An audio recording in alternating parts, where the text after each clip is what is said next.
Previously on Trace Velo.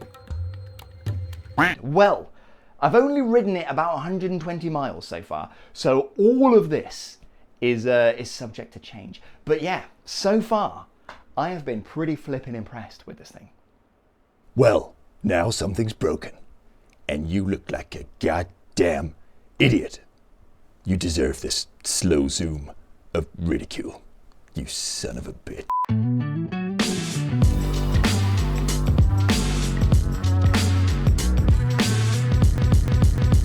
Right, before we crack on, Sirocco are coming in hot and spicy to sponsor another episode, which is pretty cool. So this time of year, it's difficult to know what to wear out on the bike because the weather can be so changeable. But Sirocco have some great options to keep you comfy out on the bike and still looking fresh, if you ask me. So if the weather's looking a bit chilly and maybe a dash of the old English drizzle is on the menu, their new cycle jacket, the J1 Furka Pass. Yeah, it's a bit of a funny name, but it's a really sick jacket. Keeps the wind out. It's nice and fleecy on the inside, so keep you cozy. And a little bit of light rain, not a problem. Plus, I really like that high collar on there. I think it looks really slick when you've got it on. If the weather's a bit more forgiving, I try and dress in a more modular fashion. So we're talking arm warmers, jersey, and then a gilet over the top, and maybe an underlayer underneath as well. And in fact, I've got the underlayer on right now from Sirocco because it was quite cold earlier, so I stuck it on. Anyway, basically Sirocco have some really great options to keep you out on the bike this time of year. They're great value. I think the quality of the gear is really good, if you ask me. I think it looks really pro as well. I think it looks quite cool out on the bike. And yeah, I wear their stuff on every single ride I do now. So if you want to check out some of their gear, because they do some other cool stuff as well, then use my link in the video description to get an extra 10% off your order. So yeah. Anyway, enough of that, and let's crack on with this episode.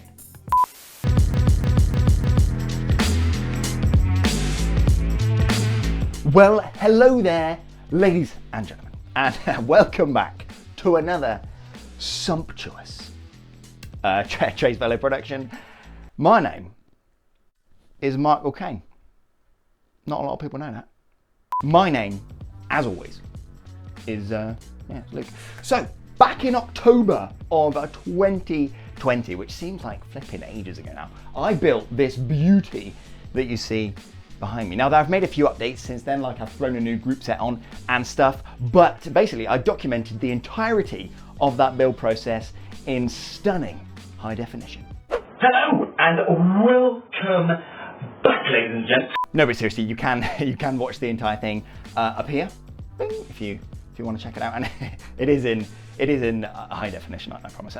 Anyway, the build went really smoothly, actually, which was a bit of a surprise because I'd never built a disc brake bike before. So yeah, I was really happy with the final result. Now, I've been riding it all winter, rain or shine, and so far I've clocked up about, well, just under 800 miles on the thing. That's about 1,250 kilometers, so not like a groundbreaking amount of mileage, but during that time, a slight issue has cropped up, and I would be remiss if I didn't kind of keep you in the loop. So let's cut to the chase.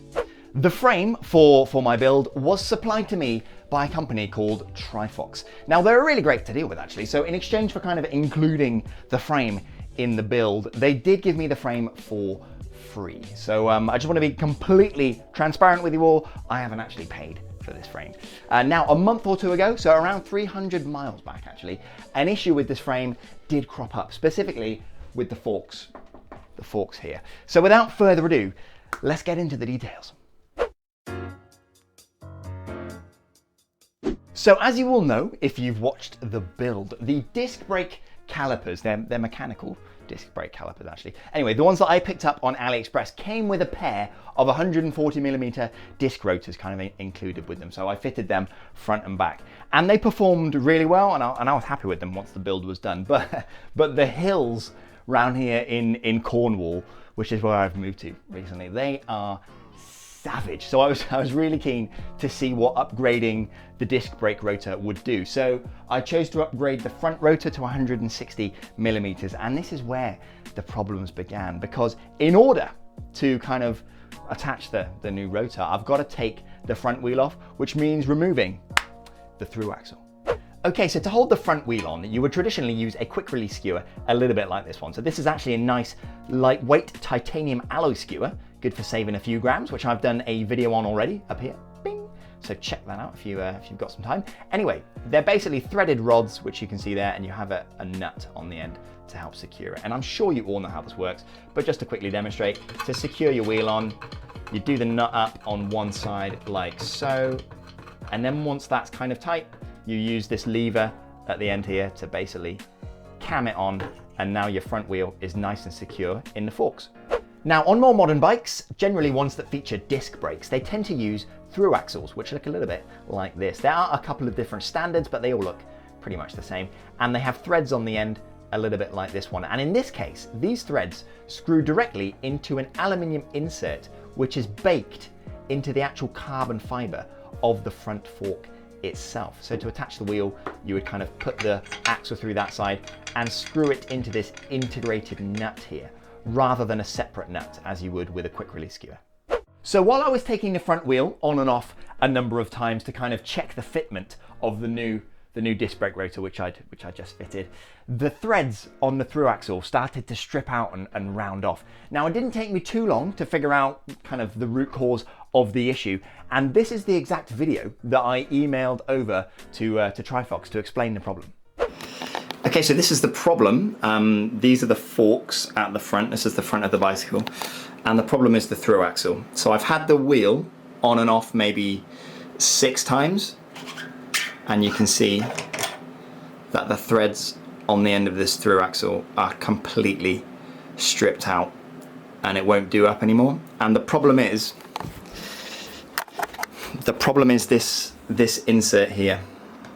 The threads on this insert are not straight.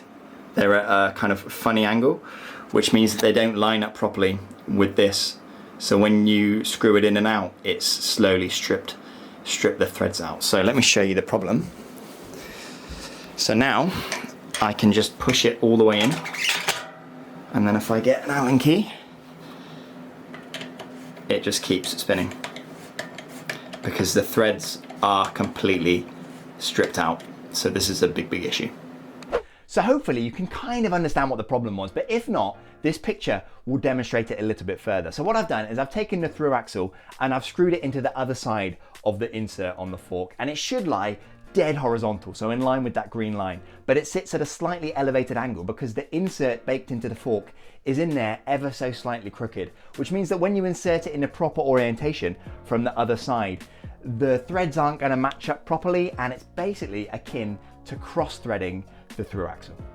So TriFox responded really quickly, and after chatting with their engineers, they confirmed that this can happen very occasionally during the kind of baking and the cooling process for the carbon fiber. So the insert did shift slightly during this period, which caused the issue. Now, TriFox have assured me they've since tightened up their quality checks to kind of prevent issues like this from slipping through the cracks in the future. And they also mentioned that if this had happened to a customer, then you'd be covered under warranty. So TriFox would help you sort it out.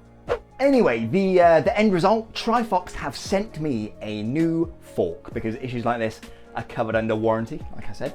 And here it is, and it's painted, which is pretty cool. My whole bike is matte black, as you might know. And yeah, it looks really decent, which is pretty cool. I'll throw up some close-up shots, but if this is anything to go by, if you got yourself a painted frame from TriFox, I suspect it's gonna look the business. Anyway, all that out of the way, let's get this thing installed. Now, I was initially going to stick with the red stripe on the fork, but at night, I dream of working alongside the great Jane Fonda as an 80s aerobics instructor. So I do love a flash of neon, so I actually took the time to mask it off, sand it down, and spray the forks neon yellow. And while I was at it, the little red diamond decals on my set of carbon rims flipping sprayed them neon yellow as well. Now, I know it's probably not to everybody's taste, but I think it looks really cool, and I like it. So there. Anyway, that aside, let's get the old fork off. Right, so before I whip this fork off, the keen-eared among you will have heard me say earlier that this issue cropped up around 300 miles ago, which insinuates that since the issue with this thru axle manifested itself, I've done an additional 300 miles on this bike, which is true, but under no circumstances do I recommend this course of action. So basically, you will have seen from the video that I sent to TriFox earlier, the threads on this through axle were pretty well stripped. So the last time I put it in, so it inserts from this side, and then the aluminium insert in the fork is in here. So the last time I put it in, I put some blue thread locker on what remained of the threads on the through axle and kind of tightened it out as best I could.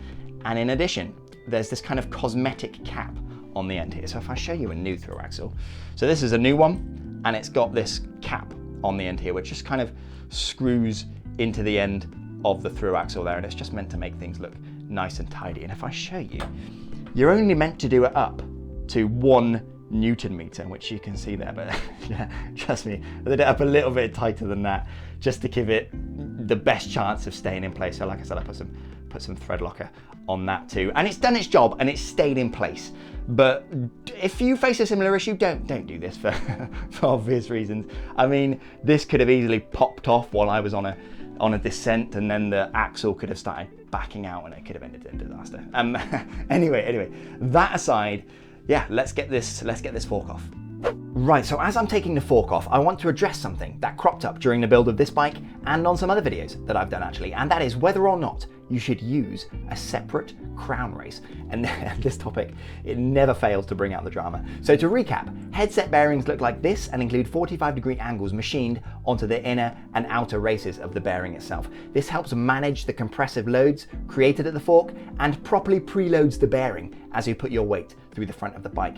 Now, some fork designs like this one here require the use of a separate crown race to sit beneath these bearings, and hopefully you can see if you remove this, the headset bearings couldn't do their job properly because the surface beneath is completely flat. Now, the headset kit that TriFox provided, they included a separate crown race, but the fork itself already has the correct angles molded into the carbon fiber, so it basically has an integrated crown race. So for this reason, I scrapped the separate crown race during the build, and some people were none too happy about this, claiming it would ruin the bearing due to incorrect preloading, would damage or break the fork, and this guy pulling absolutely no punches. You will die for this mistake, Luke. I love this comment. It's fucking ruthless. Anyway, whilst I haven't done loads of mileage, it's a good opportunity to see if these folks are right, basically. So yeah, let's have a look. Right, okay, so here is the fork, and I've literally just pulled that out of the frame behind there, and there was a bit of grease around here from the install, but I've cleaned it off to see if I could see any signs of wear and tear on this crown race. And if I slowly rotate it in the light, you should be able to see there's literally no sign of any damage at all. I mean, if the bearing didn't fit properly or was kind of rubbing and moving around whilst I was on the bike turning the forks, you would expect to see areas of this crown race where there were flat spots maybe, or there were bits of the carbon fibers that were actually poking through as they'd worn through the resin. But there's no signs of any damage. This basically looks brand new. So I'm pretty sure in this case, the lack of a separate crown race has made absolutely no difference. So I shan't be eating any humble pie today, I'm afraid. I'm sure there'll still be people that will disagree with me, but yeah, I'm confident that at least in this case, no separate crown race was required. So I'll be omitting it from the new forks as well. Anyway, let's have a quick look at the bearing while we're here. So this is the bearing. I haven't had a chance to clean it out yet. This is literally the same as when I pulled the fork out, and you can see there's a little bit of mud and grime here, and that's basically because as the wheel is turning, you're riding along, the spray and mud from the road tends to group up around this bearing where you've got the fork coming through. So yeah, there's a little bit of mud there, and you can even see as well the grease from the initial install, because if you watch the install video, you'll see that I greased this up really nicely because it helps keep the bearing protected, and it's still nice and smooth, which is great. There's a little bit of surface rust, but nothing to really be concerned with. So before I put the new fork in, I'll take this bearing out, give it a bit of a service, clean it and re-grease it before I pop it back in. Next up, I need to actually cut the steerer tube, because the steerer tube on this old fork is about 2 inches shorter. I actually cut it off with a hacksaw. So I'll be doing that with the new fork. But while I've got this out, I may as well take this opportunity to show you, here it is, the wear and tear on this through axle and how it's affected the fit. So let me get this camera in the tripod and I'll quickly show you that. Okay, here's the fork here, and this is the offending insert there that's in a slightly skew angle. And I've inserted the through axle here to just show you how easy it is to pull out. I mean, it looks like it's threaded in there and it should be nicely tight, but I can literally just pull it straight out. And you can see the threads there, completely rounded off, so not particularly good. Anyway, the insert on the new forks they're in there completely dead level, so this isn't a problem on the new ones, but I just thought I'd show you what it looks like on the old forks. There we go. Anyway, next up, like I said, we got to cut that steerer tube. Okay, one last thing to do before we reassemble. Let's cut the new steerer tube to length. Now, yeah, I think some people expected a bit more of a refined process, but I literally just take a hacksaw to it. It only takes a few seconds really, and if you're careful, you can get a nice clean cut. So yeah, it works for me. Anyway, now that's all done, let's get this bike back together.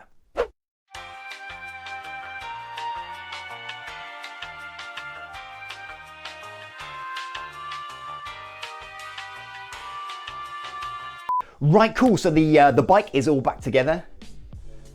My God, look at my hair, I need a haircut. Oh, look at that receding hairline, coming in strong. Sheesh.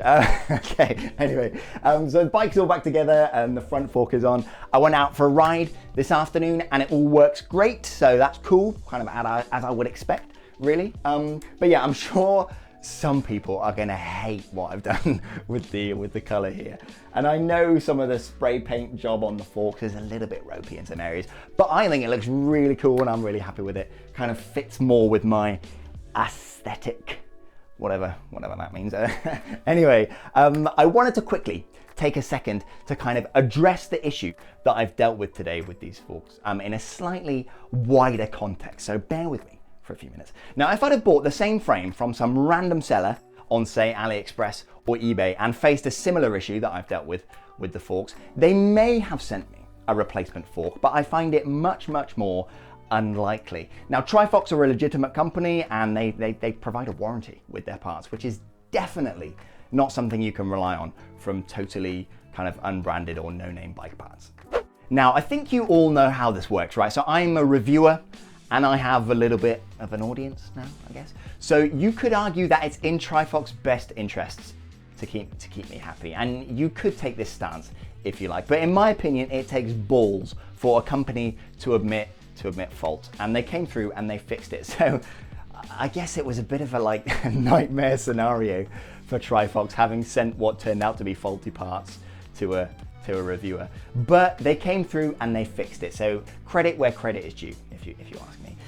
Anyway, that is all I wanted to say on the matter. I really try and be transparent as I can with you lot, because ultimately that's what I value in the reviewers that I watch. So yeah, hopefully you've got the juicy facts that have then been garnished with my opinion, or maybe ruined with my opinion. I don't know. Anyway, that is all that we've got time for in this cheeky little episode of Tracy V. And I've got to go and cook tea now. I think we got chicken madras is on the menu. So yeah, subscribe if you like this kind of stuff. Hit the like button if you enjoyed this episode. And if you've got any questions or any comments about my chicken madras that I'll be cooking or this bike that I've got behind me, then leave me a comment down below and I'll try to get back to as many of you as I can. Anyway, that is all we've got time for in this episode. Oh, I will be installing the new Sensei Empire this week. I may not get around to actually reviewing it because I've got to put some miles on it before I can give my opinion, but it will be on the bike. Next time you see me on a video, I'll have Sensei Empire in the background, I promise. Anyway, that is all. So I'll see you in the next episode with Sensei Empire on the bike. All right, bye. Bye.